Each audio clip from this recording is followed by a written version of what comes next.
Hi, I'm Carl Azuz. We're glad you're watching CNN Student News, 10 minutes of current events spanning the globe.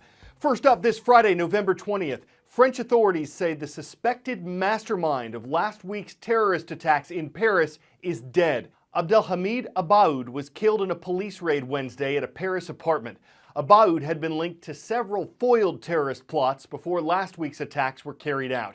Police say a wiretap picked up phone conversations that led them to the apartment.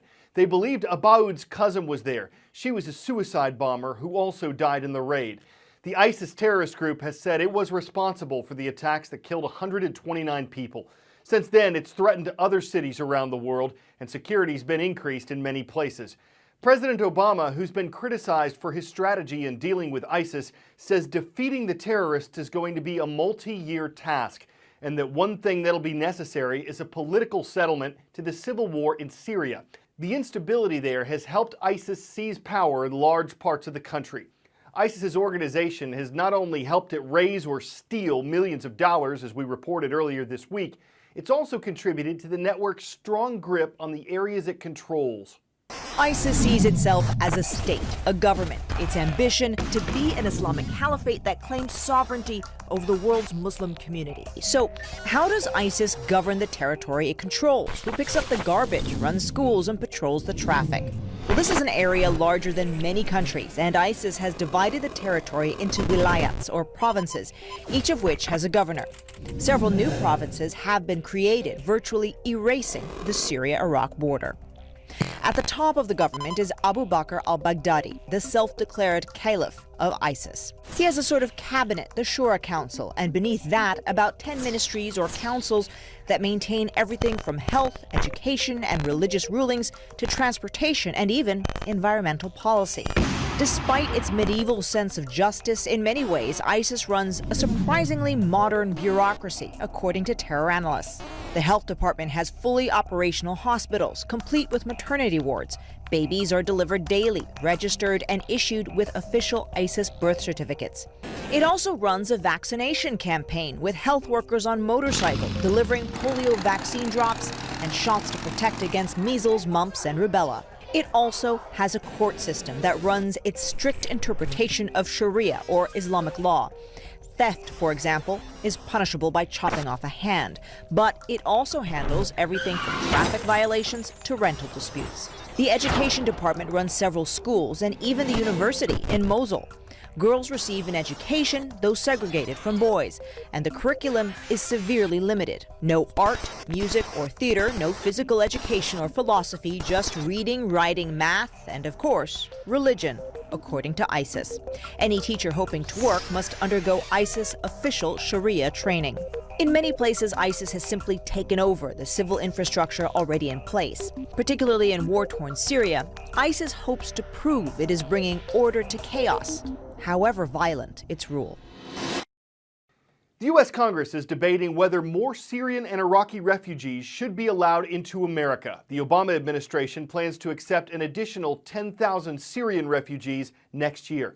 But yesterday, the House of Representatives passed a bill that would stop those plans until U.S. national security agencies could guarantee the refugees don't pose a threat.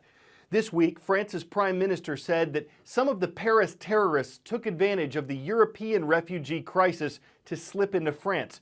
Many Americans are concerned the same thing could happen in the U.S. The government says its current screening process would prevent that.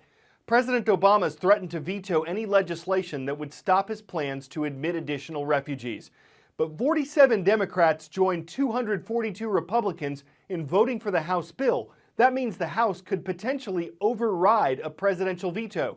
The bill goes to the U.S. Senate next. Some Senate Democrats say they'll try to block it and effectively keep the White House's plans in place.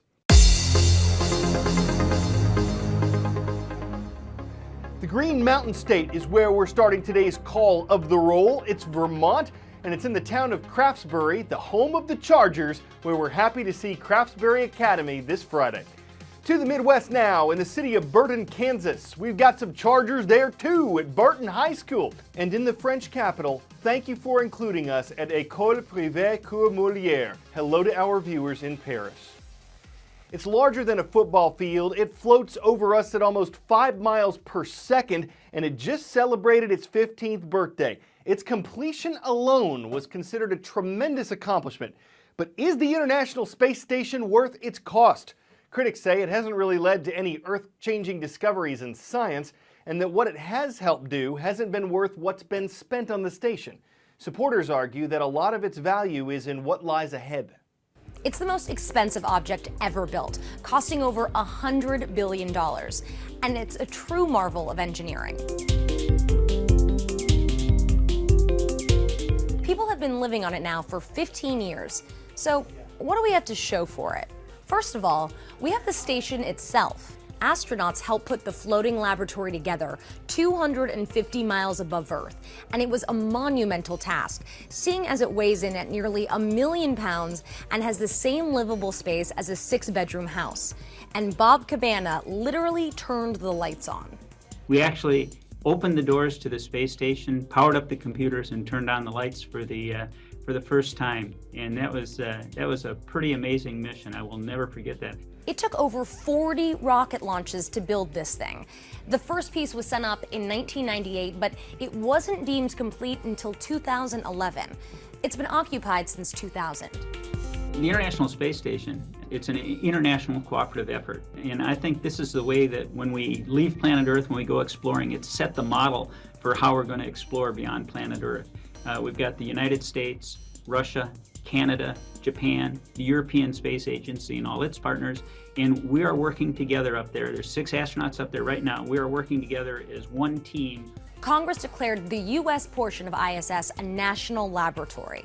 Crew members spend about 35 hours per week conducting research, which has led to a critical understanding of how the human body reacts to a microgravity environment, and has also helped in the development of vaccines against pathogens like salmonella, and developing drugs to combat osteoporosis. But the overarching goal of the station is much greater. Our goal right now at NASA is to put boots on Mars. And in order to do that, we need to learn how to operate beyond the confines of low Earth orbit. And using the space station as a test bed, I think it's critical to helping us be able to get to that proving ground and be successful.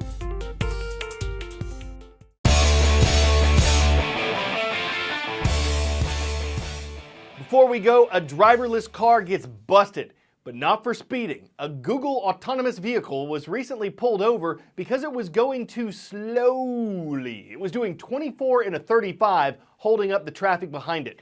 Google says it limits the car's speed to make it safer. The police officer spoke to the vehicle's passenger, but because there was no driver to punish, Google says its record of going millions of driverless miles without a ticket still stands. Now, some might argue the ticket would be to ticket the company, though it might tick it off. If driverless cars speed limit speed of driver-driven cars from driving at speed limits, their limits and drive for driverless citations could accelerate until tickets become autonomatic. CNN Student News hopes you drive safely this weekend. I'm Carl Azuz.